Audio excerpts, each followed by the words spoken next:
দেখুন, ইতালি যাওয়ার সুবর্ণ একটি সুযোগ রয়েছে। এই সুযোগটি যদি আপনি কাজে লাগাতে পারেন তাহলে আপনিও কিন্তু এই সুন্দর একটি দেশে যেতে পারেন। ইতালিতে বিভিন্নভাবে যাওয়া যায়। আপনাকে মেজর কিছু স্টেপ বলব যেগুলো দ্বারা আপনি যেতে পারবেন।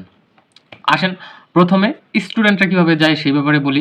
স্টুডেন্টরা আইএলটিএস অথবা এমওআই দিয়ে সুন্দরভাবে চলে যেতে পারে বিদেশে।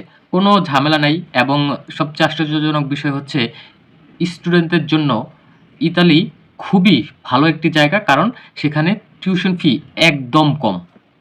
আপনি ব্যাচেলার্সের জন্য যেতে পারেন, মাস্টার্সের জন্য যেতে পারেন। দেখুন, মেন সমস্যাটা হয় কোথায় জানেন? মেন সমস্যাটা হয় হচ্ছে যখন তারা ভালো এজেন্সি খুঁজে না পায়। মানুষ সঠিক এজেন্সি এবং গাইডলাইনের কারণে তারা হচ্ছে ভুল একটা ধারণা কনসেপ্ট নিয়ে রাখে যে ইতালি যাওয়াই সম্ভব না, বা ইতালি যাওয়াটা খুব রিস্কি এবং অনেক সময় সাপেক্ষ। কিন্তু স্টুডেন্টদের জন্য কিন্তু এইটা একদম প্রযোজ্য নয়। স্টুডেন্টদের জন্য কিন্তু সময় সাপেক্ষ নয়। এখন বর্তমানে সেপ্টেম্বরের জন্য হচ্ছে সেশন চলতেছে। সেপ্টেম্বরে আপনার ভিসার জন্য এপ্লাই করতে পারেন সবাই, এবং আপনার কাগজপত্র যদি সবকিছু ঠিকঠাক থাকে তাহলে সেই ক্ষেত্রে আপনি সুন্দরভাবে চলে যেতে পারবেন। মাত্র ৫ থেকে ৬ লাখ টাকা লাগবে। এত কম টাকায় আপনি কোথাও যেতে পারবেন না।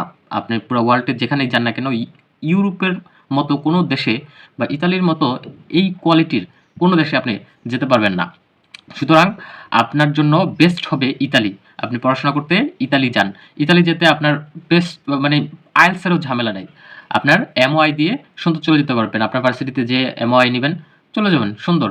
কোনো ঝামেলা নাই। আর আপনার যদি মনে হয় যে কি প্রয়োজন, আপনার কাগজপত্র ঠিক আছে কিনা, সেক্ষেত্রে আপনি আমার সাথে যোগাযোগ করতে পারেন। আমাকে কমেন্ট করবেন।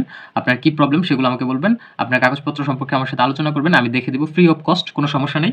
আমি যদি মনে করি যে না, আপনার সবকিছু কাগজপত্র ঠিক আছে, আপনি এপ্লাই করে ফেলবেন। এবং এপ্লাই করাটা আরও ইজি। এপ্লাই নিজে করতে পারবেন। কিন্তু অনেকেই রিস্ক নিতে চায় না, সেজন্য একটা এজেন্সি ধরে তারা এজেন্সির মাধ্যমে এপ্লাই করে। এটা হচ্ছে লিগ্যাল পন্থা, সবচেয়ে সোজা পন্থা। এই পন্থাই মানুষ যেয়ে থাকে ভালোভাবে। এবং চলেন, আপনি যদি স্টুডেন্ট না হন, আরেকটা পন্থা আছে, সেটা হচ্ছে স্পন্সরশিপ, কৃষি ভিসা। কৃষি ভিসার আর স্পন্সরশিপ এইগুলো আসলে একটু লেন্দি হয়, একটু ঝামেলার হয়। কিন্তু স্পন্সরশিপের জন্য হচ্ছে ১.৫ লাখ মানুষ নিচ্ছে ইতালিতে। এই ১.৫ লাখের ভিতরে আমরা হোপফুল যে অনেকই মানুষ যেতে পারবে। অনেক আবেদন হয়েছে। এবার অনেক সময় তো দেখা যায় যে ইতালির জন্য হচ্ছে দেখা যায় ২০,০০০, ৪০,০০০ মানুষ নেয়। কিন্তু এবার ১.৫ লাখ মানুষ নিচ্ছে। সো এবার যদি আপনি এপ্লাই করেন, আপনার যাওয়ার প্রবাবিলিটিটা সবচেয়ে হাই থাকবে। সো আপনি এপ্লাই করতে পারবেন। আর এপ্লাই টাকা খুব একটা বেশি না, কম টাকা আপনি করে রাখতে পারেন, এবং আপনার লাইফের জন্য এতটুকু রিস্ক তো আপনি নিতেই পারেন। আর কৃষি ভিসার জন্য তো আপনারা জানেনই যে কিভাবে প্রসেসিংটা করতে হয়। কৃষি ভিসাটা আসলে দিচ্ছে না, এবং খুবই কম দিচ্ছে। কিন্তু স্পন্সরশিপের ভিসাটা আপনার কিন্তু দিয়ে থাকে। একটু সময় লাগে, কিন্তু এইটা কিন্তু দিয়ে থাকে। অনেকের আছে কাগজ আটকা পড়ে, কিন্তু সেই কাগজ আটকা পড়লেও পরবর্তীতে কিন্তু তারা সেই সুসংবাদটা পেয়েই থাকে। সো এই পন্থাটা আপনি কিন্তু অবলম্বন করতেই পারেন। আরেকটা পন্থা আছে, সেটা হচ্ছে ইলিগাল পন্থা। যেই পন্থাটা আমি কাউকে রিকমেন্ড করি না, সেটা হচ্ছে লিবিয়া দিয়ে যাওয়া। লিবিয়া দিয়ে লাইফ রিস্ক নিয়ে ইলিগাল হয়ে যাওয়া। এই বিষয়টা আপনারা কখনোই করবেন না।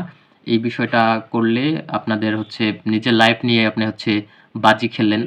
আপনাকে আমি কখনোই সাজেস্ট করব না যে আপনি লিবিয়া দিয়ে যেয়ে নিজের লাইফটা রিস্কের মধ্যে ফেলেন।